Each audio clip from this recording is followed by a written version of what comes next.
So won't you come take off your clothes?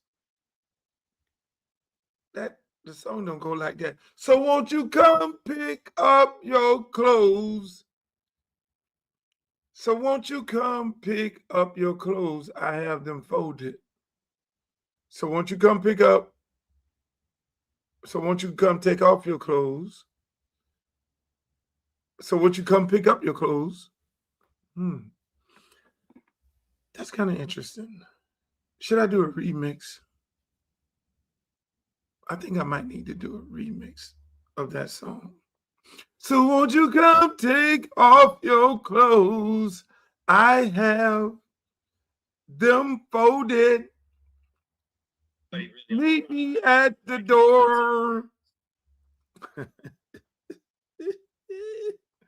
I can't say that. Why would I say that? Why? Why would I say that?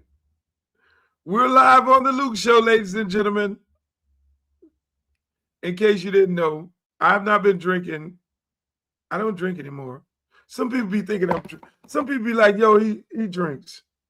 I know we're early. We'll rebroadcast the show at 5 p.m. normally when we go live.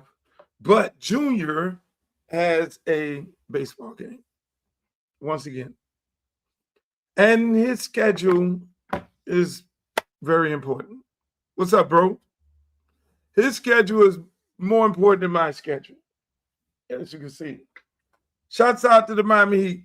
You see this? Can y'all see this? This was the first ticket. I was 88, 1988, 89. Inaugural season. See that? Inaugural season. I was a season ticket holder. Original season ticket holder. There's my seat. I'm sorry, it is what it is. Original Heat fan. Original.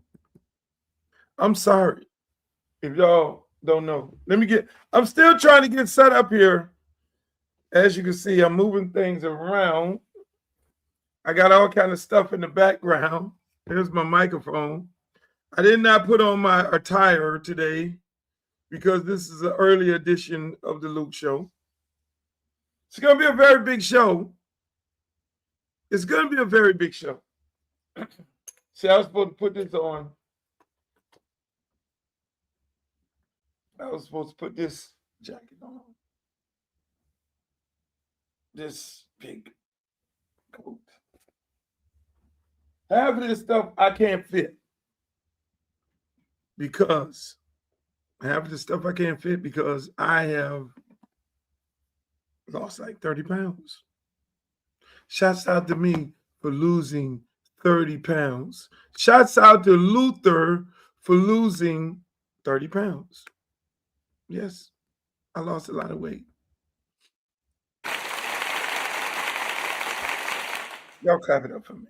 I lost 30 pounds. You guys need to lose some weight. When you get my age, you want to lose weight because you need to be healthy. I'm old. I got a 16-year-old. I need to be around for him when he gets married. I can't do that with weighing almost 300 pounds. So I lost a bunch of weight. Thank God.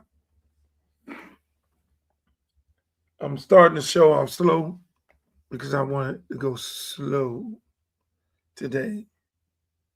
And then we're going to pick up the energy as the show go on. I got quite a few guests that's going to be joining us today. But let me do it the proper way. Hey, yo, welcome to another edition of yours truly, Uncle Luke Show.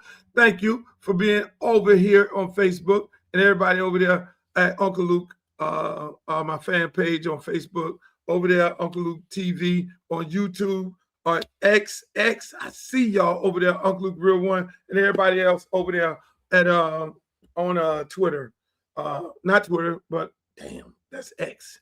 On Instagram, Uncle Luke Real One on Instagram. But I would like to thank you guys for joining the show today. Make sure you like, share, and subscribe. Share the show. Share the show right now. Because the shit that I'm getting ready to say on this show, you don't have to wait for the clips, or you don't want to be able to sit there and get the reruns. This is what we try to do with the Luke Show. We do it Monday, Wednesday, and Friday. Every now and then I have to go a little early. Right now, we're live right now. I have to tape, and we show the show throughout the day. We'll show it again at 8 o'clock at night, again at 11:30, 2 o'clock in the morning. You know, we do rebroadcasts of the show so you all can catch it, you know, because we know people work. We know people have other things to do. And with those other things to do that, hey, you know, they might not be able to catch the show live, but then we want to be consistent as well as for the times that we do this show, people, because we want you to be able to get the best of the best of the Uncle Luke Show. Throughout the day, we send clips and cut-ups of the actual shows throughout the days on all of our social media platforms, so you all can be able to see some of the things that you miss. And if you see a clip and you want to listen to the entire thing, go to my YouTube page. That's Uncle Luke TV. YouTube, go over there and you can see all of the shows. You can see the show that we're doing right now and every other show that you probably miss, you know, because we have some great shows. And I want to thank you all once again. These numbers are incredible. The numbers are out of control. The numbers are big. I go places all over the place, and people are always talking about the Luke Show. People are talking about some of the things that we discussed on the show. You know, they find it very interesting. You know, a lot of people have, you know, they have comments about some of the topics that we have. We try to give you a different perspective. My job is to give you a different perspective of the same news that you normally see, and we do some breaking news as well. You know, we have guests on from time to time, very influential people who will be able to come on here and talk some good talk to you about some of the things that's going on in the world. We encourage people to get into the chat. It's very hard for me to see you guys in the X chat. I can see when you came on, but I don't necessarily get to see some of your comments. Same thing goes to the people over there in the Instagram space.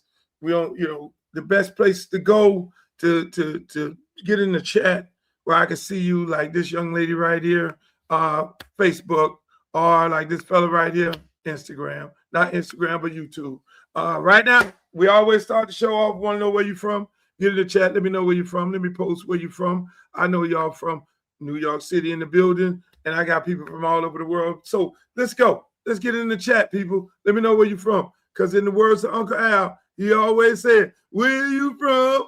Where you at?" You know, I like to pay. I like to give respect to my good people. Bell Glaze, hey, Bell Glaze in the building. I just left the month. Did I see you? I was at the chicken spot.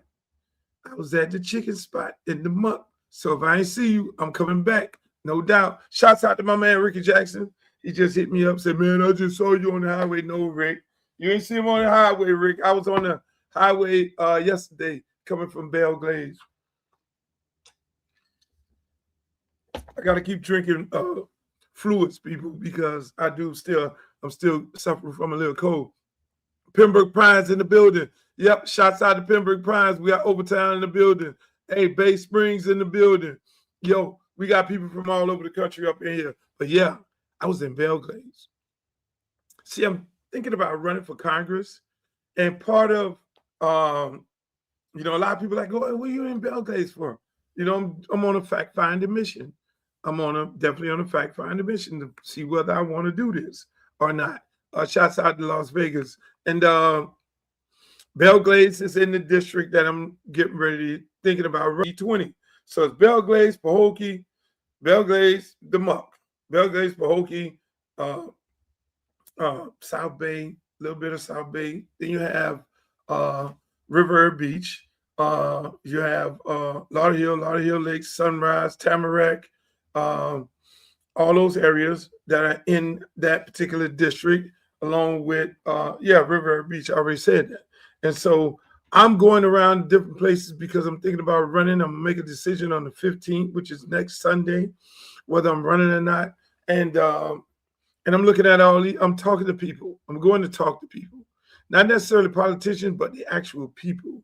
And I sat down at the chicken restaurant yesterday. Shouts out to those beautiful people in there. Best chicken in the world.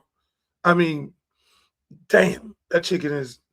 A friend of mine just called me just a while ago and it was like, yo, I still got my leftovers of chicken because she was over there with me.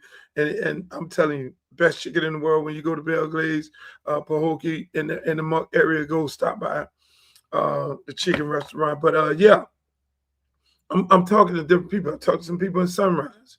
I talked to some people in Belgrade, Pahokee. Talked to people in Fort Lauderdale and a large part of the places around the country, around the state. Just getting to not the state, but necessarily in that district. And I'm learning a lot. I talk to them about the different needs that they may need in these areas. Because if you're going to run for office, I think it's about really running for the people. And my firm belief, and I know the office is the people's seat. A lot of times our politicians get in these seats, and the first thing they think about is it's all about them. They get all on Facebook, they're all parading everywhere, they walking around with their suits like they're bigger than everybody else in the world. No, that's not the case. You work for the people. And when I look at Belgrade, Pahokee, and I look at Riviera Beach, and I look at a lot of Hill Lakes, Sunrise, Tamarack, and all those areas that falls into CD20, I know I can make a difference. And I know people want a difference. So, boy, if I run, I'm going to make CD20 the best district in the United States of America. That is what I do, people. I'm sorry. I'm not apologizing for it. I'm sorry. I'm sorry to be sorry about it. I'm not apologizing for it. That's what I do. Liberty City Optimists. People hate on us because we're beautiful. We renovated a 28-acre park. We got a brand new football stadium. We got a renovated, brand new senior citizen building. We got a brand new state-of-the-art gymnasium, fitness center, classroom for the kids. We have 200, 300 kids on a waiting list to get into our aftercare program. We renovated Miami-Edison. Made Miami-Edison one of the only schools in Miami-Dade County to have turf football fields and big-time state-of-the-art locker rooms. Too bad I had to leave. Hopefully the next coach come in and keep doing what they need to do. We had Adidas contracts at both different places. We educate our kids. Our kids are well-versed. We give them the best of teachers. And also, and this is what Streeter might not know, when I bring him on as Streeter, I'm going to tell you something you might not know. Streeter, how you doing, my brother? What you doing in the dark? It's too early in the dark. See, you day trading, motherfuckers. Y'all be in the dark. This how you day trade. Come on, let's get some light. Let's get some light here. Come on, that's better. You a day trader. You day trading right now? Not today. No, I did. I was just looking at Bitcoin and how they talking about Epstein created it and it's falling, which is a great chance to buy it. Ladies and gentlemen, the tip of the day. Buy Bitcoin. Yeah. Listen. They trying to cover up everything in them Epstein files with a bunch of BS noise. You know what I'm saying? And they've said Epstein was there at the beginning, and now Bitcoin is at 70,000. Which means it's on sale, because that's the type of games they play, Luke. They're trying to get into it too. They don't want it to go 100,000 before they get all their money into it. Speaking of Epstein, you want to get into politics and all that here? Bro, listen, I'm trying to figure out why you keep saying if I run. Like you playing double dutch and shit. Like, I'm trying to figure this out. Why you keep saying if I what would go be the deciding factor if you run or not? If the people tell me they don't want me, if I go to one of these cities, and most of the cities I go to, if I go to most of the cities and they say that we're happy with our congresswoman who has been indicted, and we're going to sit here and wait for her to get unindicted, and we really like her, I would then go sit down and mind my business. Because the job only pays $160,000. It's not about the money. When it comes to me, I know, yes, people go into Congress and come out millionaires because what you do is some things allegedly they say they get insider trading information, and that's how a lot of those people come out millionaires. Right. And other things that they do. But that's not my thing. My thing is going in to do the right thing for the people. And if the people are happy with their elected official right now, which I don't know if she's going to be able to survive being survive indicted. What? Survive what? She was indicted. Oh, shit. Yeah, she allegedly took $5 million from the state of Florida. She's allegedly went and put in a grant for the COVID, and it was supposed to be a $500,000 deal, what they were supposed to give her, and then the state of Florida, dumbass, added another zero on it and gave her $5 million, allegedly. Gave her $5 million, and she allegedly never told them that they gave her $5 million and she was supposed to turn it in. So my understanding, she cut a deal with the state of Florida, but the federales is totally different. So the federales end up indicting her. She got indicted, and so now she got to go through the process. And there's tons of ethic violations in which the United States Congress, because Congress has a division as well that investigates ethics violations like this, and she allegedly has a whole bunch of congressional violations, and she's embattled, and I don't think she'll be able to last. And that's who you up against? That's who I'm up against. I'm up against her, and there's a couple other people, a little boy, and then a little boy. The little boy running every election in America. He just run and get beat and run and get beat. Then I'm running against another guy whose daughter allegedly did the same thing that she did, career politician. And I think there's a doctor in there, good doctor. I know him, but he does. None of these people do nothing for the community. So none of these people do nothing. But they always say they're gonna do something, right? They always say these career politicians, these people who want to get in these races. I'm a firm believer of they need to put on a qualification that you need to have done so much community work, outreach work, volunteer work. That needs to be a part of qualifying, because if you have not volunteered your time to do this, to work for the people in a voluntary manner, you shouldn't be able to be running because you want to win. But then again, it's not, anybody can run at any given time. Anybody, so again, yeah, it's like why the little boy. I will refer to him as the little boy the entire campaign. If there comes a time and I run and I gotta go do a debate, he will be called the little boy. Hey, little boy, go sit down. Do you need a booster seat?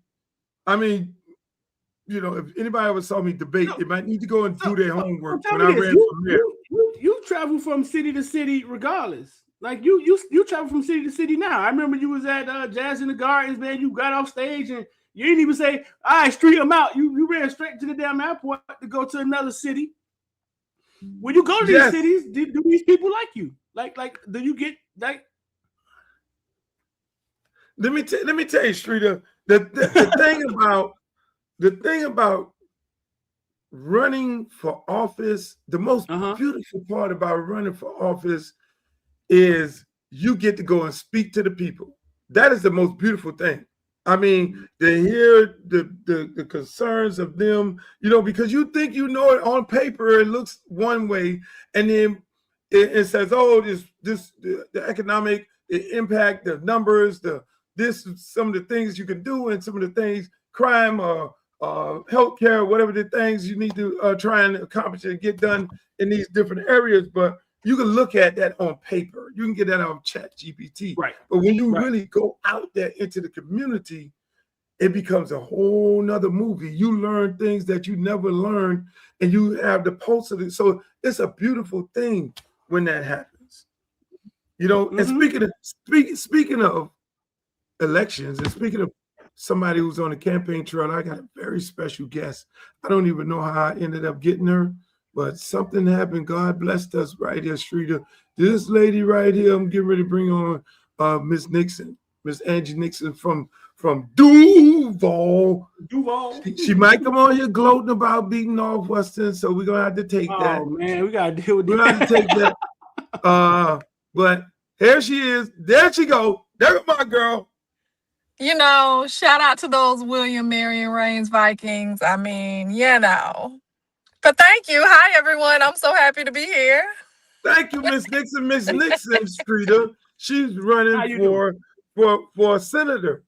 And that's the Marco Rubio seat, correct? It is. It's the formerly Marco Rubio's seat. It is the current person in office is Ashley Moody right now. So she was appointed to the position after he became Secretary of State. Right. So, hey, look, first of all, I'm excited to have you on here. I've always been a big fan of yours. The things that you've been able to accomplish and get done in Duval. I mean, it's a beautiful thing. And I always, you know, you one of my heroes. I've always, because you came in my Twitter space every now and then. And I just love how you talk about it, how you be about it. And I'm just excited that you're running. And I mean, tell us what got you, what made you want to run for senator? Yeah, for sure. So I have been serving in the state legislature for going on 6 years now. I've also been a community organizer here in Florida and across the southeast region of the country, you know, for about 15 years now. I'm also a small business owner. And so after going on an Awake the State tour this past few months, I actually had conversations with thousands of Floridians. And frankly, what I have seen and heard from them is that basically Floridians can't keep waiting for things to get better someday. Right now, we have people who are in power saying things like they want to make America great again and they want to take us back to the good old days. But the reality of it is that the good old days weren't really good enough for people that looked like us, as well as women, and, you know, many people from marginalized communities. And so I decided to enter into this race after having conversations with Floridians and people urging me to run statewide because they know that I am someone who is unapologetic in fighting for hardworking people in this state. They know that I am someone who is honest and transparent and going to be accountable to them and who isn't beholden to special interest groups or really greedy billionaires and these corrupt corporations.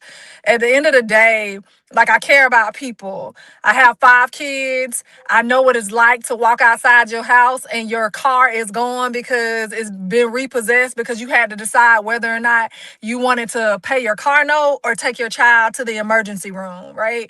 And so these are things that should not be happening to hardworking Floridians. We're getting screwed right now by the people who are in power and the people who only looking out for these rich, greedy people instead of hardworking folks. And so I decided to run because I believe that hardworking people should shape their communities and the economies that they want. And that's why I'm running. Yeah, and let me tell you, you know, I know you can get it done because you know, you've been in the state legislature. You know how the process works. You know some of the things that are needed in the community. So when you go through the state of Florida right now you just announced this weekend, correct? I announced about 2 weeks ago now. Mm-hmm. Okay, a couple of weeks. So when you're going around the state, what, you know, because it's unique for you. You know it from both. You know the difficulties of dealing with a state of Florida legislative body ran by Republicans, and you've gotten some things done through the gridlock. I have. You have gotten quite a few things done. You with that charm. Don't let that smooth y'all. And so it's really important, like, you know, I don't care how the legislation passes as long as it passes. It doesn't have to pass with my name on it. And so I have been able to get things passed, and you put bugs and you drop bugs in people's ears and things like that, and you work behind the scenes. And if you want to take the credit as a Republican, that's fine, as long as it is helping working people. And so I've been able to expand access to early childhood education for people who are working class and couldn't afford it, right? Also, I was able to help things like price gouging. I was able to stop price gouging from happening by using my platform and demanding that this big box store that was really gouging people in lower income communities and hardworking communities, like, made them lower their prices. They were literally charging people $3 and $4 and $5 more at their store than other areas. And it's like, you can't do this just because you can, right? Like, that is wrong. And so being able to work across the scene, being able to lessen the blow of really bad bills that come out of the state legislature, that's something that I've been doing for well before I even I came into office, right? Like, I have been a union organizer. I've worked with Florida Rising. I was the executive director most recently of a statewide organization called Florida for All, where we really work to build power and allow, like, just again, hardworking families to have a voice and a say in the type of policies that they want to see pushed. And what I want people to know, like, the things that are happening right now, it does not have to be that way. The fact remains that the people in power, they only listen to rich people right now. We can actually start electing people who actually listen to folks that are working hard and, like, struggling to make ends meet, even though they working hard, right? We got these people that want to attack Social Security. They want to not expand access to the Affordable Care Act. And the reason they're doing that is because they want us to have to continue to work for them forever. Like, that's all this boils down to, is about money and power and control for these people who are in power. And it's like, if we elect people who put, like, hardworking folks first, a lot of these problems that we're having right now would be non-existent. I got a question for Luke. And that's, I mean, what you're saying is right. I mean, the lion never gonna wake up and tell the deer how to get away from him. I mean, they're just gonna keep eating the deers. You wrote a book. I saw something. You wrote a book, interesting book, with your 7-year-old daughter. Could you please tell us, everybody, how that came about? Yeah, for sure. So she's now 18 years old. We wrote a book back in 2014, and it was actually a series. So I'm gonna toot my horn a little bit. So my daughter Natalie, she's really dark skinned, beautiful complexion. But a long time ago, she did not want to be black, right? She did not like her hair. She wanted long hair, like a friend of mine named is Meredith, who was a white woman. And she hated her skin complexion. And so she also kind of struggled reading a little bit. Not that she had problems reading, she just didn't like to. And so I told her, hey, like, let's write a book, right? And she was like, okay, let's do that. And I said, but if you want to write a book and we turn you into a superhero in this book, like, you have to read more books so you can learn more words, right? And so she did it, and we wrote this book together called The Adventures of Moxie McGriff, where all of her insecurities became her superpowers. So her hair, her Afro puffs were, it turned into fire and ice. And so in the first book of the series, she used her Afro puffs to save the public libraries from being eaten by monsters trying to make the kids dumb.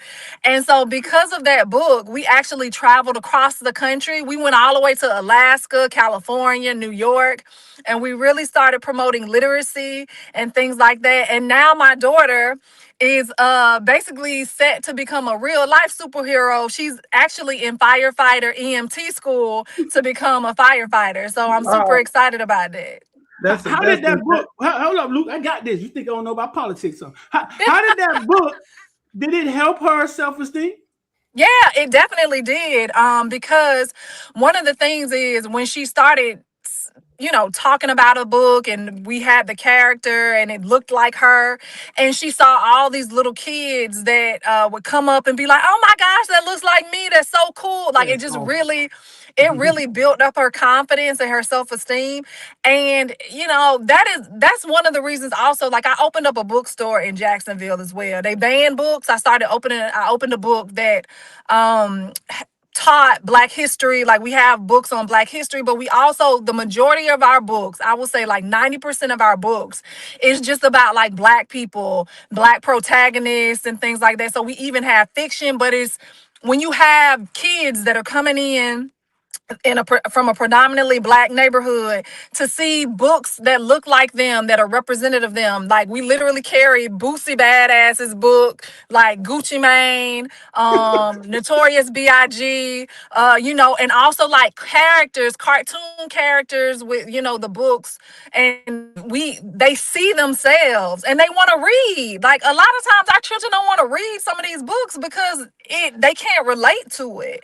Right, And right. so that is one of the reasons, like, that I really push back against this anti-woke stuff, right? They don't want our children to see themselves. They don't want our children to know their history. And we perish for a lack of knowledge. And if you don't know your history, you're doomed to repeat it. And so they want to basically keep us oppressed and keep us dumb and not knowing that we come from greatness. We've done a lot of great things as a Black community here in this country. The villains are saying how they find the book, Luke, and you got it from there. So how they find the book? People trying to find the book in the comment section. You don't got to read Yeah, it for again. sure. So they can go on. We have the book. It is on one of the bad companies. It is on Amazon. But They if get you away go from their if you companies. They go own to everything, okay? You They can't own get away everything. from them. We if have to you deal go with them yeah now. if you go to moxiemcgriff.com, Moxie McGriff, MCGRIFF, and it's MOXIE MCGRIFF.com. You can order the book there. Hey, so you're running for Congress. How difficult it is. I mean, when you look at the numbers and what's the roadmap of winning? Yeah, right. Take So me through what you how many I mean, we know the state, is almost a purple state. Some people want to say it's red, and there's a possibility of making it blue. We saw what Andrew Gillum did yes. before. We saw how Kendrick Meek came real close when he ran for Senate as well. And we know, shoot, it seemed like it was yesterday. When the old man had the seat, was the only Democrat. There's a possibility of a Democrat actually winning, especially right now. But when you look Yeah. at some of the things that you need to get done and some of the things that our people and all Floridians need, what is the roadmap of getting this done? How do you Yeah, see for sure. yourself? So I think the roadmap to actually winning in the state of Florida is building a complex coalition of people, right? Of hardworking people. And so I'm definitely targeting, many marginalized communities, many young folks as well, and really just speaking to the issues of Floridians right now, like the fact that we are hurting and we can't afford to live in this country anymore. And so you have to go out and have conversations with people, but you have to be willing to, meet people where they are. And so I think that's what makes me different in this race. I am a community organizer, I am a small business owner. And I've been already doing this work for years. I literally had several white male Republicans come to my announcement, my rally, and they came and they said, "Hey, I have watched you over the past few years, and I am going to change my party for this primary, because you got to be a Democrat to vote for me in the primary. so that they can vote for me, and then they're gonna change back so they can vote for me again. But they want, like, they know that I have a resonating message and that I really care about people. I have always stood up with people, even if they don't look like me, if they are being harmed or brutalized or attacked, especially by this DeSantis administration as well as this Trump administration. I want to be clear. I don't have to be briefed on what Floridians are going through. I have actually lived it. The fact remains that people really want to have access to quality health care. I wish that we can make it so that it is that we don't have to pay for it at all. But in the meantime, like, we need to do things like actually reform the Affordable Care Act. First of all, we need to expand the subsidies to allow people to be able to still somewhat afford it. But then we really need to look at actually reforming the ACA, because when President Obama did it, yes, it was great. Like, there was still a lot of issues that were happening.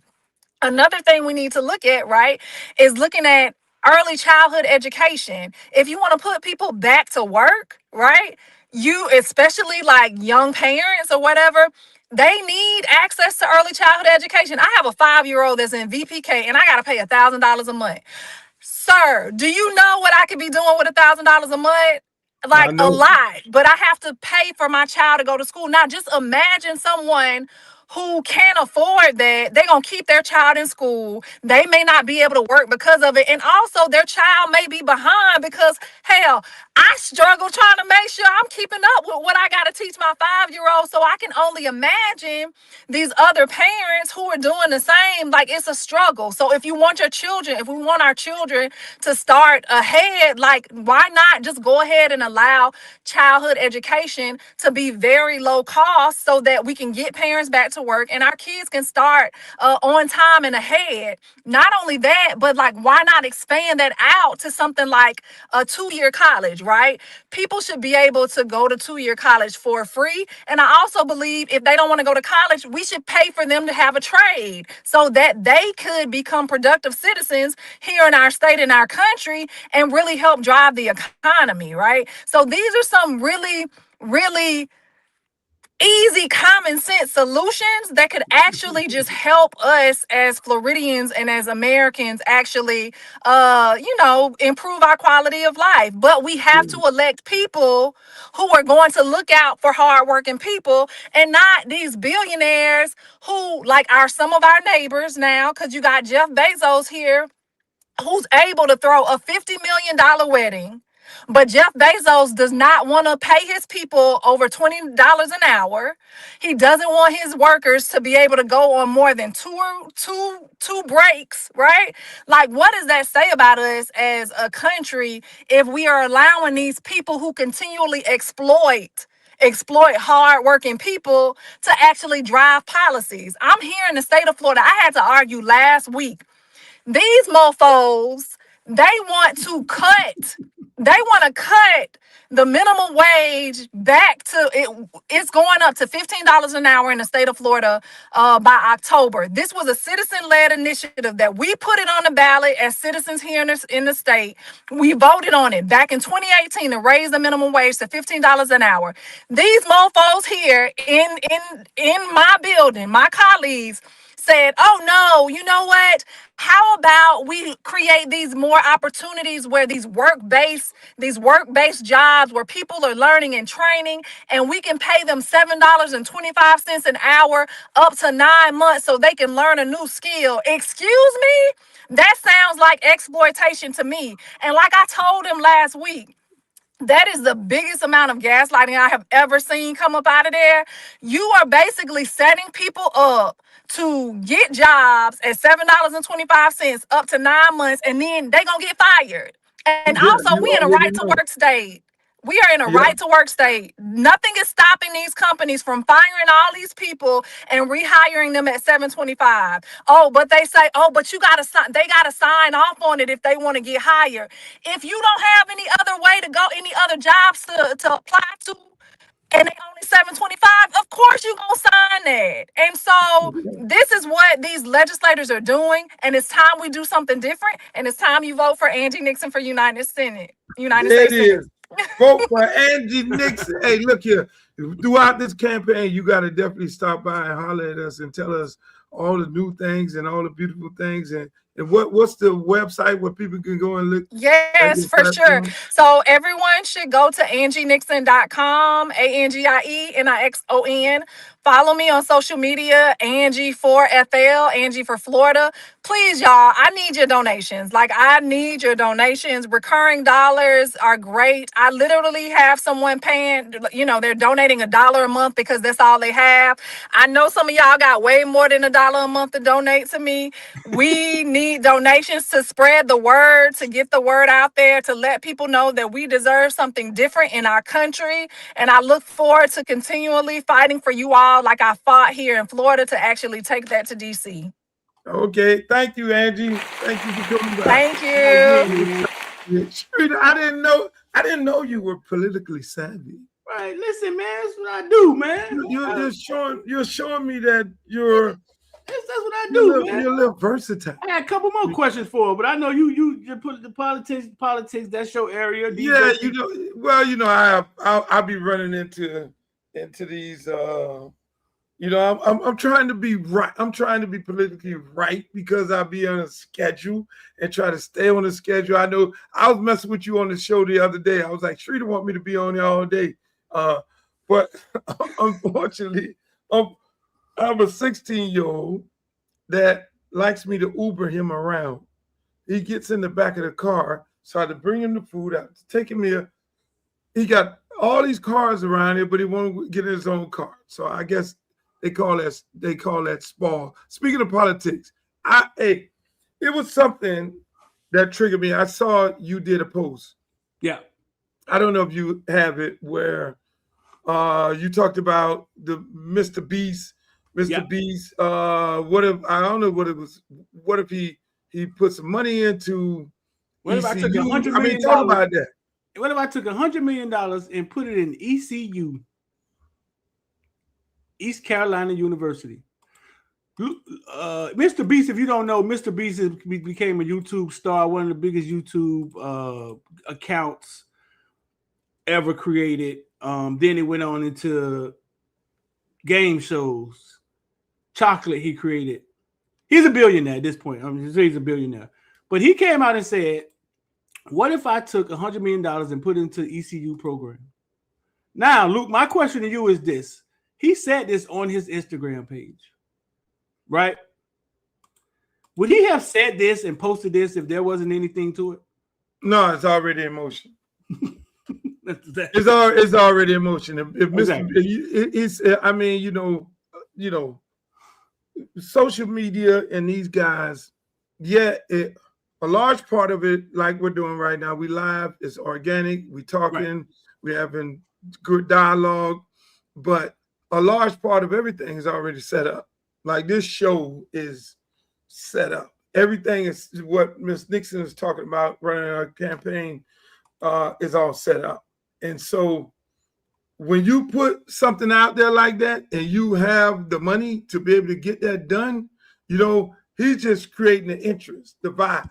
He put it into the atmosphere to be like, yeah, Mr. Beast Mode, the fans, the alumni, the students, like, yeah, oh, hell yeah. Because, I mean, just like you say, this dude and what they do is humongous. When it comes to social presence, they are the biggest of the biggest. And to say that, there's a tweet up there, everybody. Should I spend $100 million? He's now he wants the interaction. He wants people to be like, yeah, spend the money. Yeah. You're going to have assholes on there like, no, spend the money to my school. Spend the money to my school. But then the deal is already done. And Luke, is $100 million a lot? What could that do for a program? Well, I'm glad you asked that. What did $100 million do for ECU? $100 million for ECU. Now, mind you, people don't understand. That is arguably one of the best college campuses. When it comes to college life, the stadium is full up with 60,000 people on a regular basis. They don't care whether they're winning or losing or whatever. The party scene there, everybody that went there and partied and do shows and DJs, Shaq, you name it. I mean, it's the ultimate college town. What that would do for them, now they have all that. They have all the elements of being something great. But then when it comes to the actual talent, which they picked up some great talent, by the way, in Emory at quarterback, former University of Miami Hurricane, and my man Ray Joseph over there. And I'm pretty sure there was some more talent. But if you put $100 million into that program, let them be more active in the NIL space, man, that'd be crazy because they have everything else. They have the college life, the atmosphere, the people, the fun. Guys going to visit. They'll want to play there. It's just now they need the money to be able to go out there and compete with everybody else. And in the conference that they're in, $100 million automatically makes them have more money than anybody in that conference. In that camp, and that goes from the South Florida to FAU, Memphis, all of them. They become number one in that conference, up there with some Power Five. But like I say, I'm glad you said that because you got some programs right now like this one here suffering. Yeah. Minneapolis. No. I got the wrong one. University athletics related debt has reached $437 million in fiscal year of 2025. That's a $200 million increase from the previous year, and they say it's primarily due to revenue bonds for stadium renovations and a new football operations center. This is the most Florida State thing Florida State could be famous for right now. Disappointing in all aspects when it comes to athletics, academics has always been top tier. The city's pretty cool. I mean, you have no beach. You have to drive somewhere for a beach. But the debt account... $400 million. Bro, that comes out on the same day the offensive coordinator quit. Now, how is Florida State surviving up there, bro? Like that, bro, listen. It gets better. It gets better. Because they ain't by themselves. You have Rucker in the same situation. Yeah. Rucker, what is Rucker? Where's the lady? There we go. Rucker. How truly awful Rutgers Athletics' financial situation is. They are in a $78 million deficit. So Rutgers joined the Big Ten in the 2014-2015 academic year, and since then has amassed a $500 million deficit. They've increased expenses by 175%. How did they get to this point where over the last 10 plus years they have spent $500 million more than they had? Well, there is an awesome article that came out in 2022 by NorthJersey.com, one of my other favorite New Jersey news sources, about what Rutgers was spending their money on, and it is awesome. Rutgers spent their money like the plot of a Disney Channel original movie where a kid just comes into $1 billion. They spent $30,000 plus on a beach party, $20,000 plus on one singular bowling trip. They had a huge budget for Girl Scout cookies and fried chicken. $30,000 on Lululemon purchases. Rutgers spent $400,000 on DoorDash for their football team alone in just one calendar year. They must have DoorDashed at least 15 times. That was all from an article in 2022, so hopefully they have fixed some of their insane sort of spending methods. DoorDash. Luke, can you explain how these teams operate in this deficit? They're not expecting to make this money back. All right, what's going on financially? I'm kind of confused because I know football is expensive. I've seen the documentaries before, but are they expecting to eventually get on top and get hot like Miami got hot? But then Miami only got 20 million. This motherfucker, you talking about 400 million? See, I was ready for you today. What is going on here? Look, you talking about 400 million, another 500 million, and we're talking about teams that are in the Big Ten and the ACC. Mm-hmm. Major institutions, major universities, big time colleges playing big time ball on a big time Saturday in the Big Ten or the ACC. So, Right. bro, they're just mismanaging. Most people have a tendency of talking about HBCUs and how they mismanage money and all this stuff. No. Florida State, Rutgers, it's easy. You overspend, you get these bonds. The bond, when you get a bond, the bond is, you assume that you're going to pay it off. These two are state schools. Both of them are state schools. So people assume that the bonds are protected by the state because in all actuality, the state runs the school. And they then start these renovations and do these jobs based using the bonds, but then still got to pay the bond off. So it's almost down the line of, hey, look here, I owe you, you'll never go broke. That's where they're at. And so they're still spending at this alarming rate, but then they can never be competitive. And just like you say, article comes out, offensive coordinator quit, and basically, no, they're strapped for cash. They're strapped for cash. In the state of Florida, where the governor just said he's trying to get rid of property taxes, where part of your property taxes go toward your education, police, fire, and your state colleges. So if that passed, which I doubt that'll happen, they'll really be strapped for cash. You think $400,000 on DoorDash is you think that's normal?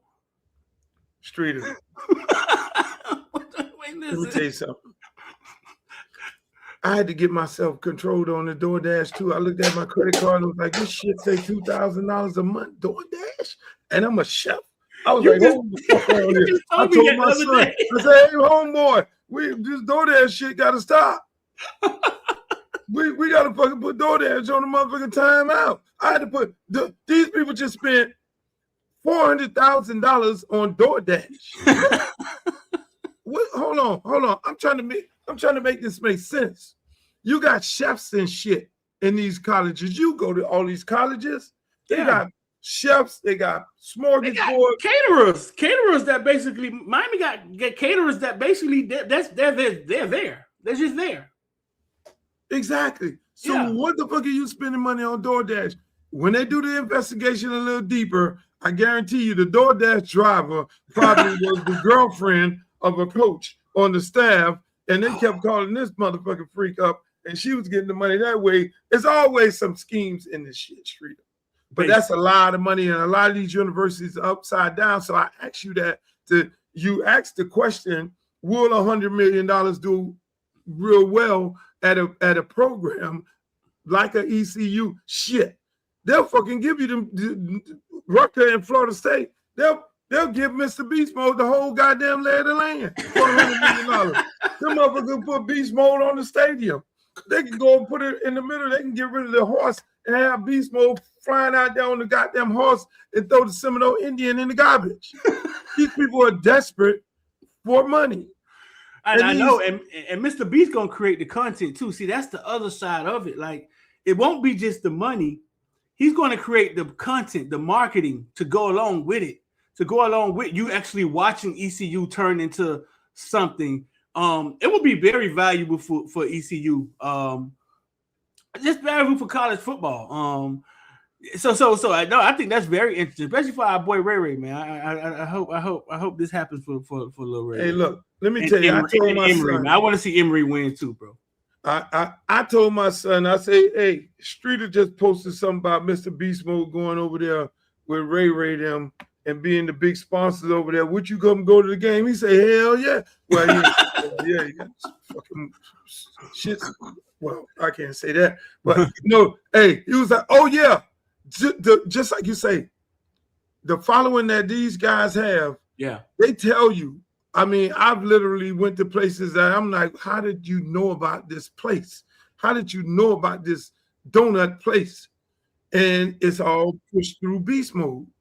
You know, him and his whole little crew, they push people to these different directions. You think it's a movie going on at ECU right now. It'll almost be equivalent to when Phil Knight took over Oregon and made it fly. and you know kids from South Florida, everybody wanted to go to Oregon because they had to fly uniforms. I mean, the city of Oregon is like, I can't talk too bad about it because some of my people I do business. You ever did a show there? You ever did a show there?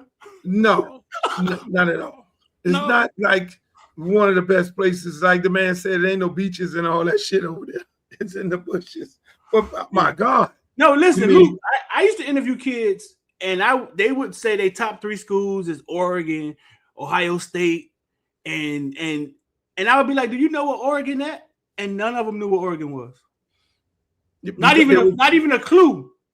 If I gave them a map, they wouldn't even be able to point in the direction that Oregon was if they had never taken a visit there. Because it would fly. They like the uniforms. They like to get up. They like all the what they call the kids call it, the drip and all those different things when it comes to Oregon. It was cool. They made it cool. Yeah. They made it cool and shit. I can see Beast Mode going out there. Hey, hold on. Can you imagine Beast Mode recruiting against Mario? Mario them gotta go. They'll go find somebody. But I don't know, dog. Young Dennis, listen. Young Dennis be doing his goddamn school. What would Beast Mode pull up to the school in? A helicopter. I mean, dudes running around with a helicopter. These people are literally giving people hundreds of thousands of dollars and shit. So Beast Mode been giving away hundreds of thousands of dollars for the last 6-7 years. So he would probably put up in a spaceship or something. I'm not lying. He might have like a stealth bomber or F-15 or something he got wrapped in Beast Mode. Like he be on some others. Think about it, Streeter. You got Mark Cuban trying to give $39 million to Mendoza to stay in school. So all these people, all these billionaires getting involved in college football. Where you see this shit going at right now? I think it been a thing that private investing was going to start getting involved with college football. How they getting their money back, we could do some research on that and figure that out. But that had already been a thing. So I think we're watching it happen. That private investors and private money getting involved in college football to actually receive a return. But you better not give it to Rutgers because Rutgers over there scared. Rutgers over there. You got to give somebody go spin it right and go make it happen. You know what I'm saying? These man, listen. I really think they didn't think this thing through. So NIL, yeah, I know they got backed into it because they got sued, but it ain't really. And I don't want people to think it's NIL that's drowning these universities because that money comes from collectives. Money comes from people who just making donations. And you got to remember also these universities have major endowments, which in the billions and sometimes true. So they got money backed up. And so when you really look at it, I'm like, okay, all right, you motherfuckers got an endowment of what? I didn't look up how much money the Rutgers and Florida State got, but I can tell you, they got more than goddamn Florida in them, and they got more than goddamn Florida State. But at the end of the day, if you can't keep up, what happens? These people trying to go to a 2-conference situation, and you got teams like Florida State and teams in the Big Ten like Rutgers, and I'm pretty sure some other ones that's running broke and running in this kind of big ass deficit. Do you kick them out of the conferences, or what the fuck happens to them because they can't keep up? Right. This 2-conference thing. You don't think this year threw a little monkey wrench into this 2-conference thing and the power of the SEC and them marketing their conferences like they run college football? Well, let's face it. SEC ain't won the championship in 3 years. It's all Big Ten. ACC ain't nowhere to be found, lately since Clemson, and we got into the ship and the man fucking blocked the guy on the block punt. It's a different story. You know what I'm saying? So yeah, I think that's in the garbage, but I think this is something that I don't think they all looked at, because when you look at the revenue sharing when it comes to ESPN and how much money they give to the Big Ten and the ACC, it's totally different than what they're giving to the fucking ACC. Right. And for what Miami is doing as a independent small college, technically compared to everybody else, what they're doing in this football space is humongous. But the mere fact that, again, you got universities, major institutions that are upside down, and how they last in the future to stay in the Big Ten and to stay in the ACC, because they're gonna have to dummy that shit down. They're not gonna be able to pay another coach this type of money when you're that far upside down. They're not gonna be able to put money into these facilities. These facilities get old real fast. 5 years, your shit old. You're not competing facility-wise. You're not competing NIL. You're upside down. These conferences are gonna have to look at, okay, you can't last in this motherfucker right now. I guarantee you, if they had to take Miami and swap Miami with Rucker, Big Ten, I guarantee Big Ten take that shit all day. Wouldn't you think? I think so. Because again, it's about, you can't be in a big conference if you ain't got no money. Florida State, you want to do all that wild shit, sue people and all that, trying to get into the Big Ten, SEC. You ain't got no money. Now you're crying. Your money ran out. So it's amazing. It's an amazing thing to see. And again, that's gonna be a problem. But speaking of a problem, look at this here. I'm pretty sure you know about this. Talk to me. Companies own or control a health insurance division. Raise your hand. Please keep your hand up if you also employ healthcare providers or own clinics, specialty pharmacies, or any other kind of medical practice or pharmacy. Please keep your hand up if you also own or control a pharmacy benefit manager.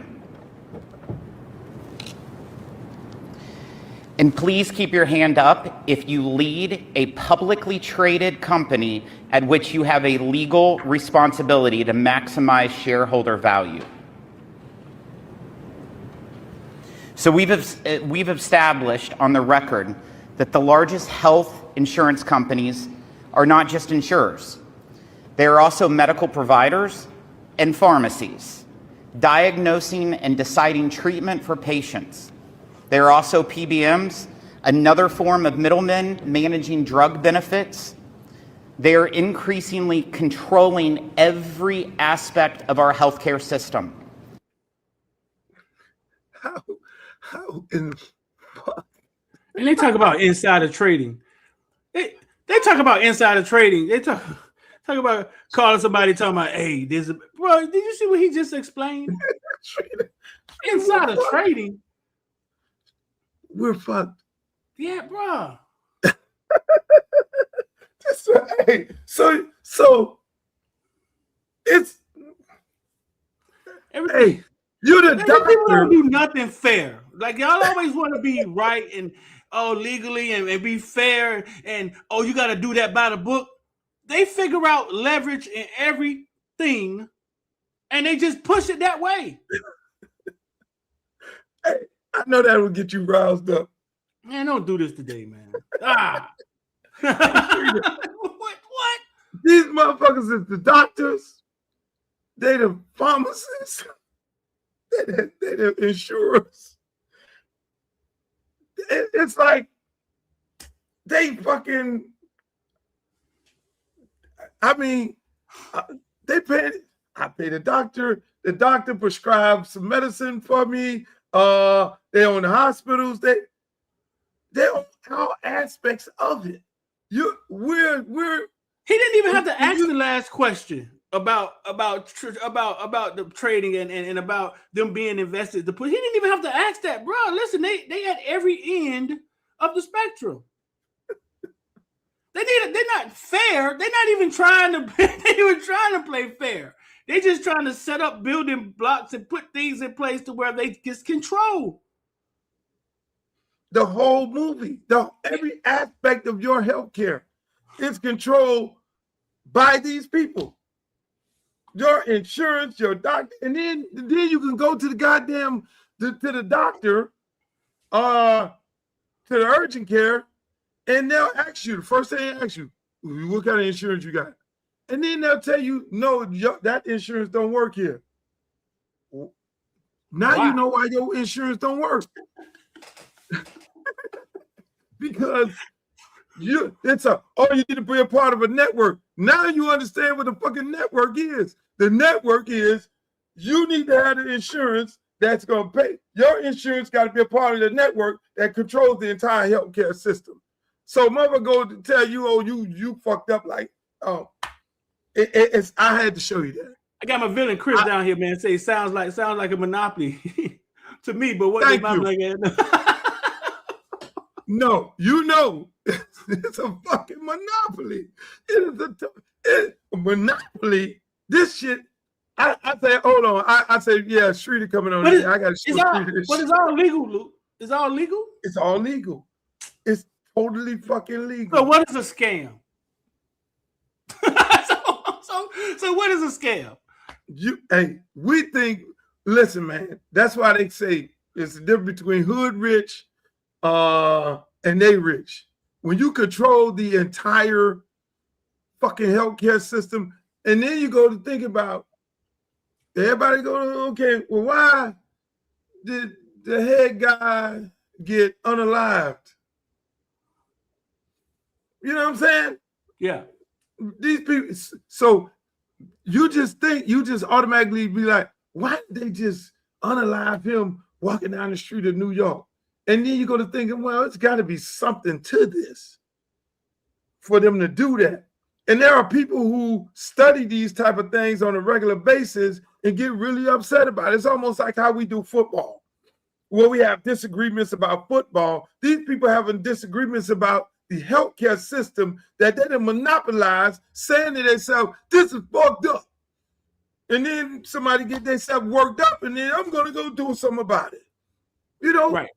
Right. We laugh about it, but some people, grandma and parents die because decisions was made. And they just they felt like, hey man, the decision could have went the other way. Y'all control everything. It ain't about legally what's right or because they could tell you, they could clearly tell you, look at the books. This is how much money Streeter paid in the healthcare for the last 10 years. And now he got to get some surgery that's gonna cost him 3 times as much as he put into the system, into our network. This is how much, okay, we'll make money off the damn the prescriptions. We'll make money because we're on the drugstores. We'll make some money back there, but no, we're not gonna be able to make our money back off of him if we allow him to get that. Look, we can't help you. I was a Dade County CEO for 13 years. And I watched the corrections facility go from just us policing the inmates to a large majority of it turning mental health. And you had to give them their medication. And you had to walk with the nurse. And she had to go around 3 times a day. It was almost as if they were pushing medication into the facility. And it became a huge thing about medication and mental health. It blurs the line of drug dealing, like street drug dealing and legal drug that big time drug thing. That's why I keep telling people. I say, I tell all my hood friends, I say, look at man, the same thing happens in corporate America, happens on the street. Yeah. It's big bank take little bank. You're trying to monopolize, you're trying to go get somebody's spot. If he's set up over here and he's selling a lot, you got more guns than he have on your team, then you go take his spot, and you go take his spot. Donald Trump take his spot. Hey, look here, man. Hey, look here. You controlling what comes into the country. All right, I got all this. Okay, I control these things. Hey, look, I'm gonna monopolize this thing, and I'm gonna do this thing just like fucking Super Walmart. I'm gonna take the free market mentality, turn it into Super Walmart, turn it into Target, where you can come get all your shit at one time, and we're gonna control the whole movie now. Fuck Walmart. We're gonna do this shit on Amazon. Let's keep it goddamn moving. Speaking of that, when I saw this, I was thinking about you at the press conference with let me just play this. Democrats who were in there. Elon Musk was also in there, and so was your Commerce Secretary Howard Lutnick and correspondence that he had with him. Did you read those new files that were published by the Department of Justice? I have a lot of things I'm doing, a lot of things I'm doing. I don't know. You mentioned 2 names. I'm sure they're fine. Otherwise, it would have been major headlines. A lot of women who are survivors of Epstein's are unhappy with those redactions that came out. Some of them, entire witness interviews are totally blacked out. Do you think that they should be more transparent? The fact that they thought they released too much. I heard that, and you tell me something else. No, I think it's really time for the country to get onto something else. Now that nothing came out about me, other than it was a conspiracy against me, literally, by Epstein and other people. But I think it's time now for the country to maybe get onto something else. But what would you say to people who feel like they haven't gotten justice, Mr. President? Something that people care about. Yeah, what did you say? Go ahead. What would you say to the survivors who feel like they haven't gotten justice? You are the worst reporter. No wonder CNN has no ratings because of people like you. She's a young woman. I don't think I've ever seen you smile. I've known you for 10 years. I don't think I've ever seen a smile on your face. I'm asking you about survivors. You know why you're not smiling? Because you're not telling the truth. And you're a very dishonest organization, and they should be ashamed of you. These are survivors of a sexual abuser. I was thinking about that. Your press conferences with Mario. What?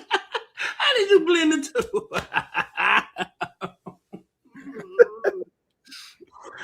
How did you blend them together? When I saw that, I was like, this seems like a Street of Mario interaction. How did you blend them two together? When you're a reporter, I mean, when you go into these press conferences like this and you ask the tough questions, I mean that he roughs up these women. He don't play. He called one girl Piggy.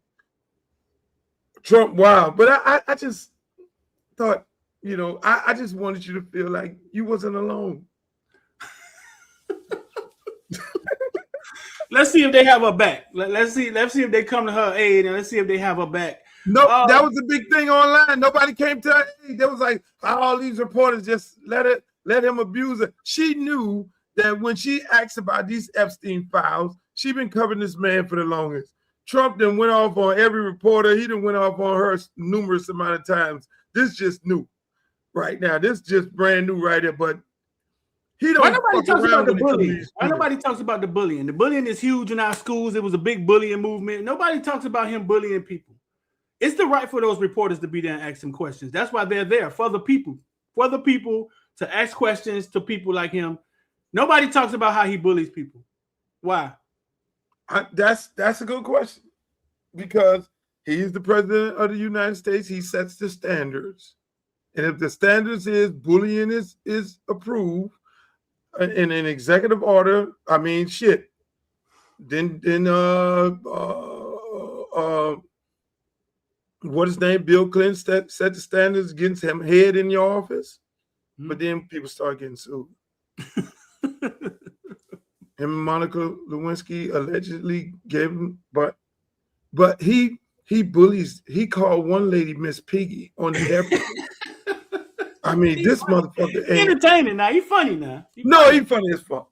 Now, one thing about it, Trump done. Everybody gonna miss him. They're gonna have to create another TV show with this dude here, because this dude is full-fledged entertainment. Every night they talk about this crazy motherfucker. I mean, off the chain. But then again, and then he got his homegirl right here. His new Amorosa, his new Kim Kardashian, his new what the other girl who was doing Turning Point, the black girl. Amorosa, and they kicked out. You're talking about that smart girl. With the short hair. What the fuck is her name? One of the villains to say it. She was the recent one, the most recent one. Did the interview with Nick Cannon. They got rid of all of them. All of them left or went rogue. But now, Candace Owens. Correct. Now they got a brand new one. Cal brand. I told you one of the villains was gonna come through. What y'all think? What you think about Trump's new house nigga?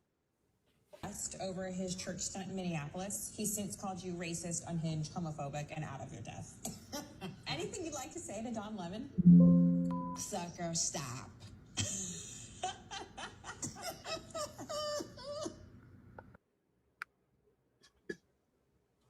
What you think? What y'all think about Donald Trump new house nigga? I didn't. Was Nicki Minaj? She's Trinidadian, huh? I didn't know she was born here. No. So here's the deal. Nicki Minaj, and here's what, let me set it up. Thank you, guys. This streeter right here, Footballville. Y'all go follow him on all his platforms. We're having this good conversation here. Nicki Minaj, how it started, Nicki Minaj went crazy. She's now going back at Jay-Z, talking about he's allegedly having all this wild shit. You can go find it. I'm not mentioning that. And then she got into it with Don Lemon. Don Lemon then got on her. Then Joy Reid got on her. Don Lemon says she need to be deported. Nicki Minaj then tell her homeboy Trump, hey, Trump, you need to put this nigga in jail. And then Don Lemon goes to the church and he interviews the pastor who is a part of ICE, allegedly part of ICE. And then a couple days later, Don Lemon at the Grammys, they go and get him out of his hotel, lock his ass up. So then that's when Nicki Minaj was asked that question there. Again, she called him, the sucker word. And that, unfortunately, it's sad because it's consistently going on. Nicki, everybody says she sold her soul, but the question is, how did she come back from this? Everybody always, we have a tendency as a people, we take people back. Amber Rose went over there with caping for Trump for 100 years, all on The Apprentice and all that shit. She didn't say, oh, I'm not fucking with Trump anymore. All of a sudden, we take her back. We forgiving people. Is that what we are? They got mad at Nelly for doing a concert. And now Nicki Minaj and her whole Nicki Minaj following, like, y'all out there. I mean, y'all out there. And I don't know how she recover from this. But what do you think is frustration of not reaching the pinnacles of you think you could reach? So you start embracing. Nicki got a little salty, went off on everybody, all the new girls with their new albums. She went off on them. She came off like a real hater. Let me just keep it a buck. She came off like a hater. The girls coming out with their records. Like these old basketball players and football players and old rappers who ain't doing it right now, but they want to hate on the other rappers. Oh, we did it like this. No, shut the fuck up and let these young people do their shit. So all the little young girls put their shit out. They hot. They the shit. They where she was before she started hating on them. And then now you got this situation where, she trying to find a way. Then, people start pushing back on her. Nicki, you a hater. And so what ends up happening now, you're undocumented hater. So Don Lemon jumps out there like this motherfucker is undocumented. And plus she allegedly have a brother and a husband that has child abuse issues, allegedly. Yeah. And she's trying to get them off. She's trying to get them off and get them pardoned and all that by Trump's. So she goes to Turning Point. And Trump said, okay, you got to go over there and say it's on the Turning Point first. And if Turning Point approve you, then you can come over here with me. And then she went and sold the Turning Point with Kirk's wife and all that shit. And everybody's like, what the fuck are you doing? Because Kirk actually said out of his mouth, you are not a fucking role model. Charlie Kirk used her as one of the black people he don't like and think that's fucked up. So, but Kirk's wife running the organization totally different. And they say, go on over and say your soul. Then now, after she sold her soul, she's over there. And everybody's like, this motherfucker here got something going on. So Donald Trump then gives her a gold card. The gold card is the card that he allows you to come into the country. If I give you a gold card, that's for the millionaires and the billionaires. I'm going to give you this card, and that's your ticket to citizenship. See, Trump got to put his name on everything. Right. He tried to put his picture on the stimulus checks when he gave everybody. He fucking put his name on the goddamn Kennedy Center. It's now the Trump Kennedy Center. He has to have his name cemented, and that's very important. A lot of us don't realize how important to cement your name in history. You know what I'm saying? Like, was a young fella earlier. He didn't want to be a part of a bill, but his name was cemented into the bill, and it's like, no, I don't care. But that's a whole nother movie there. But that man is trying to put his name on any and everything. Yeah. That's his whole thing. Yeah. They said she got a brother in jail and her husband is registered. Well, we already knew her husband was registered sex offender. However, he became one because people rapped about it. Yeah. So we got the Super Bowl getting ready to come on. And you got Bad Bunny getting ready to perform. And then you got Turning Point getting ready to have their own concert with Kid Rock and all of them.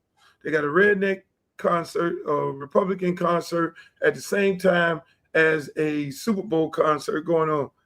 I mean, what's your thoughts on it? What is explain to people what is Turning Point? You said it twice, and I'm sure more people don't know what Turning Point is an organization that Charlie Kirk founded. That's the guy who ran around, who they unalived at an event. Somebody, unalived him. He ran around the country saying black people are stupid. In my opinion, black Ketanji is she shouldn't be a Supreme Court justice. Kamala Harris is a dummy, uneducated. That's what they do. That's what he was doing. Black pilot, he's the famous word. If I see a black pilot on the plane, I feel some kind of way. I don't feel safe because I think he was hired because of DEI and all those things like that. And he's unqualified to be the pilot. So this guy spilled all this kind of shit. Hey, I fight for his right to say those things. That's his right.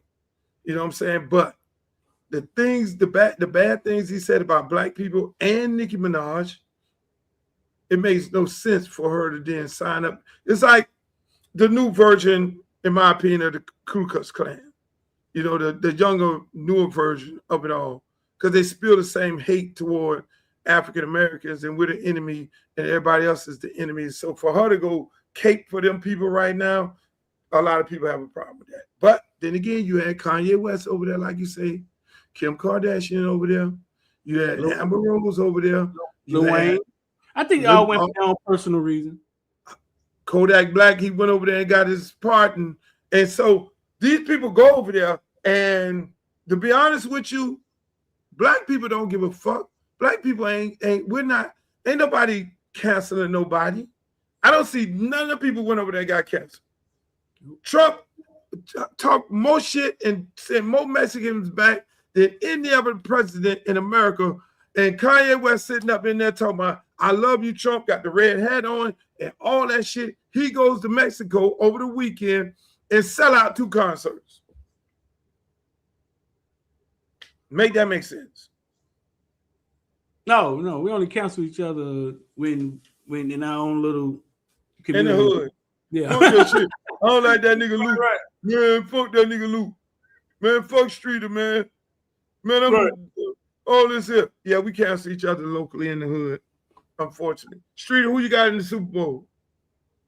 I don't think a young Drake May, which I love Drake May. I always thought he was good, even when he used to be giving out my Miami Hurricanes hell out there. I don't think they let him win in the first time. No. It's too fast. He got there too fast. Hey, what I was thinking about Drake, man? You know what I was thinking about? Dan Marino. Remember how Dan Marino got there that fast? Yeah. And never got back? Got back, yeah. I was thinking about that with Drake, man. I'm like, God damn. He got that fast because he did not look good in that cold weather. He did not look good. That boy there was struggling. He was struggling until he ran that ball at the end. It was bad. I don't see how he get back. It was cold out there. Look, it was cold out there though. Yeah, I was stuck in DC at the time with 14 degrees. Look, it was really cold. Yeah. I was really cold. I know that ball was like a fucking rock. That ball had to be like a rock trying to throw it. Hey, but no, that's very, very interesting. I mean, let me ask you something. How have University of Miami down in the portal. I know you cover them and you're there all the time. People, we're talking to Streeters Footballville. You can go find him on all of his social media platforms. He covers all youth, high school, college, pros. We got us at Carlton Davis getting ready to go to the Super Bowl. Maybe some more people. Arroyo. Carlton Davis, man. Tell Carlton Davis people, man, I need to talk to him, man. C Murder in the Super Bowl, baby. That's my guy. That is my guy. Fucking right, God damn it. I coached him at Miami Norland, Streeters, alma mater. Y'all, hey, look, man, y'all give it up for C Murder. Give it up for C Murder. Give it up for him. Give it up for C Murder. Yeah, man, I gotta talk. I gotta. One of the villains is, I think, Carlton Davis' cousin. Man, it said the family was a little salty because I didn't cover him as a kid. Man, we need to. I need to speak to them. I need to talk to the people. Well, yeah, because you weren't over there at your own school with I was over there coaching this motherfucker. Hey, I remember one time I get a little story. C Murder was on the back of the bus. Man, I cut C Murder out so goddamn bad. I said, you the fucking leader of the goddamn team. Motherfucker, you need to motherfucker speak up around this shit. We played somebody. I don't know who the fuck it was. And that boy, I was livid on the back of that bus. After that, man, C Murder started knocking all the motherfucking players out on the team. Then I had to go to C Murder. Hey, look here. Hey, I'm gonna give you another name. That I don't know. I think the C Murder came from that. That motherfucker started killing everybody on the team. I mean, he was the fastest, the tallest, and all that. He begged me not to play cornerback. Coach, I don't play cornerback. I play safety. I said, no, Carlton. Your brother is tougher than you. He's gonna be my safety. That's Urshad. He's gonna be the safety. You're gonna take your ass at corner. You're gonna make a lot of money at corner. Urshad was his brother? Yeah, that's Urshad. I didn't know that. Yeah, Urshad was my. See, I had another version of Urshad at Miami Northwestern, Lil Spence. Mm-hmm. And so I had Lil Spence, and then I had Carlton brother. Two heat-seeking missiles coming with bad fucking intention, little motherfuckers. They didn't give a shit. They made up for their size. I said, Carlton, your brother's better safety than you. You're going to have to go over there at cornerback. Your arms are long and you're fast, and you'll be able to make a lot of money in the NFL. I saw him at the gas station. Coach, you did tell me that shit. And then take your motherfucking ass to Auburn with T-Rod. T-Rod going to put you on the field right now, and then the rest is history. That's how it works. Still in the league, and he got a mirror at the stadium. Man, don't his face on the side of trash pile with his face on the side of trash pile. Right. Can you believe that? Streeter, you done seen so many goddamn great players. You done seen so many. What is that? That's his people right there. Say Luke. Yeah, Luke. That's a fact. Yeah. So listen, you asked me about Miami. You asked me about Miami in the portal. Yeah, man. Tell us about Miami in the portal. They got all the information. They killed it again, man. To start off with Darian Mensah, who may be arguably the best quarterback in college football, and you know how these things work. Like when you're at Duke, Darian Mensah, 3,900 yards, 36 touchdowns. Nobody knows about it. When you at Washington State, you're going crazy. You name Cam Ward. Nobody knows about it. You come into a market like the University of Miami, where we got the market, the media, the social media, and now the world gets introduced to Darian Mensah. He will leave here on a different platform. So it starts with that. You just plucked the best quarterback out. I believe the best quarterback that was in the portal. Miami for the third year just plucked the best quarterback out of the portal again. And Luke, you know what it means to have a signal caller. We got you one. They would reload. I mean, that's big. How does that work with him bringing his Louis? His receiver that went over 2,000 yards. I mean, Cooper Barker. Last year we only had one receiver that went over 1,000 yards, and the other receivers virtually touched the ball. We had another one 700, another one 300-400. Is that going? Are we going to have a controversy with the distribution of the football? I think Cam Ward distributed the ball around, and everybody had decent seasons that year, right? So I think we'll pass the ball more. I think Mensah leaving Duke. Mensah had a 1,200 yard in Cooper Barcade. Then he had another 5'8" receiver who had 800 yards. He had like 3 other guys that had like 400 yards. So he was distributing the ball across, not evenly, but they all got to eat. Now you hand him a Josh Moore, a Malachi Tony, right? You hand him some guys, and I think what you're going to see is just a high-powered ass offense, Luke. That's what I think you're going to see. I think Carson Beck was kind of a different quarterback, a different guy, a game manager. He got us to where we was trying to go, but I think you'll just see a different a different offense, more high power. We averaged 40-some points with Cam Ward, bro. I think this year we was somewhere, 20, 30. Well, you know what I'm saying? So that's what I think. I don't think it'll be a problem at all. I think Malachi needed some help. I'm sick of linebackers and everybody sitting on Malachi and hitting my dog. Get the off him. Get the pressure off him. You know what I'm saying? Hey, look. Y'all gotta do something. I think my again, I really believe we had talent. I don't think we utilized talent the proper way. But this is going to be a telltale year because you went from TVD looking like Carson Beck, then you had Cam Ward in the middle of that. Now you have this young man right here who seriously puts up numbers. I mean, wherever he's been, whether it was at Tulane or Duke, this is going to be a real telltale year. And then you got us playing what? How many more games we played? 6 more games. What it was? 6 more games in the Natty. So everybody has a book on this offense. You know, how to slow it down, how to stop it. There's no remedy to stopping Fletcher and the other running back. I mean, that's who we are. But then when you look at the offensive line, have we rebuilt back there because we lost some guys? Yeah, I mean, they went in the portal and they got Jamal Mayweather from Georgia, 6'7", 305-pound offensive tackle. But the offensive line is something I don't worry about. That is where all the money and no, I don't, because that's where all the investments, all the effort. That is the core of Miami team. And I don't. But we have experience at O-line. Said, do we have experience? No, we always had experience. We always had them guys that Mario them coached up, that they groomed. And this group is not something that he had his hands on for a couple of years. Well, we still got Pancake. We still got a few guys. There. I think Bell should have stayed his ass in school, but they claim he was out of eligibility. Which, who's out of eligibility these days? I don't even know. Like that. No, you got to do a suit, and you get another year. Right. NCAA has lost every lawsuit. I know. Right. So no. I don't worry. I don't worry about the O-line.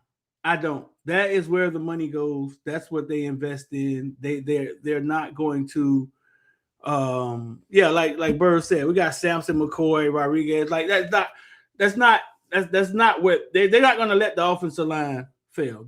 To them, the team is built there in the trenches. Right. Because let me tell you, I love what Jason Taylor and those guys doing that D-line, because I mean, when you talk about development, and I'm big on development, I'm big on recruiting,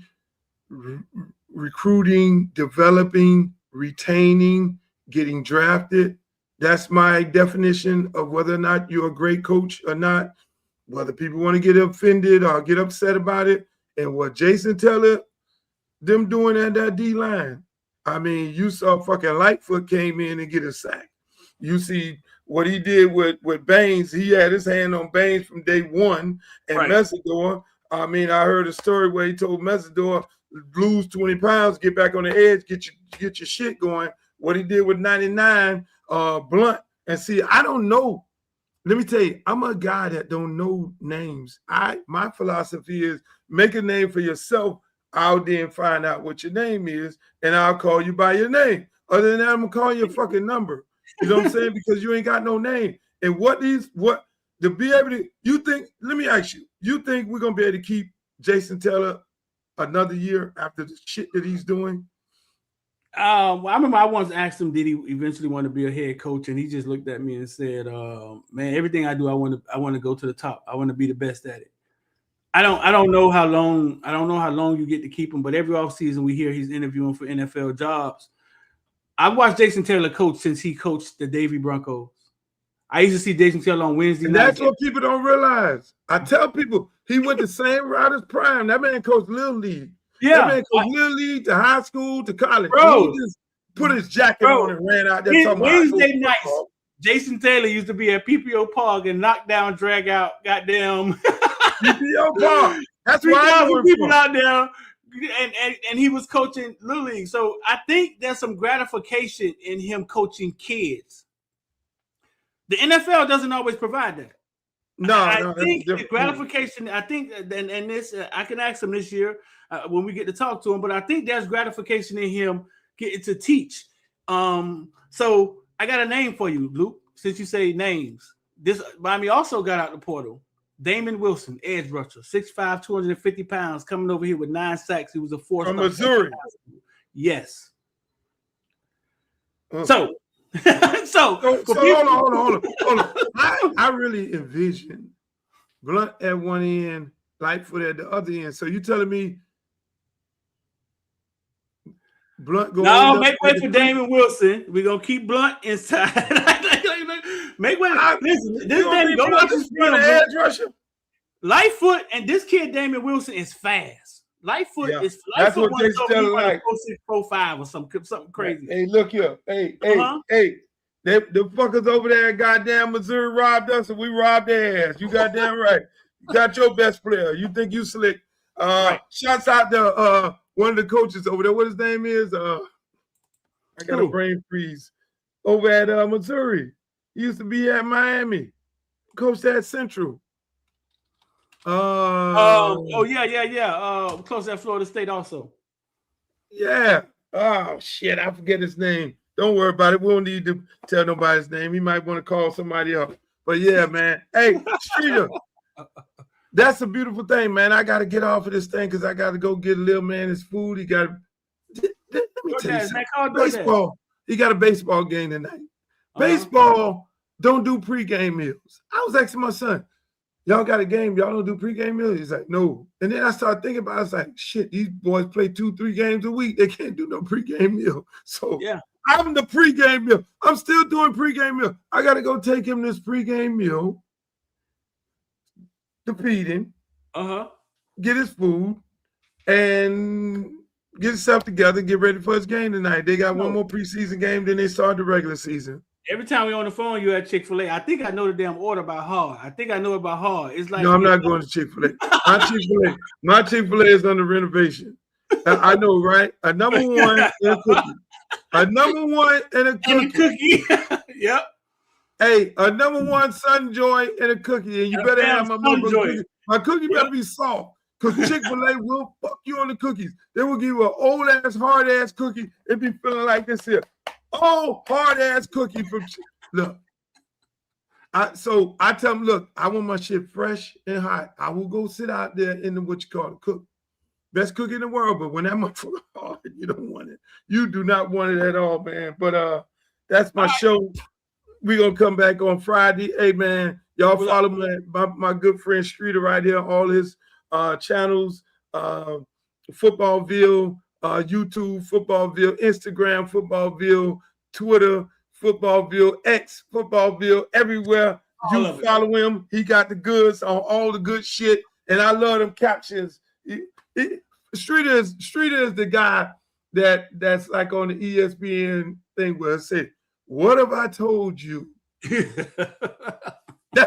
That's what you are. What have I told you? What have I told you Mr. Beast Mode would put $100 million into football? What have I told you if Malachi Tony go to the NFL right now? Fresh 18 years old. No, man. I appreciate you coming on, man. Thank y'all for being in the chat.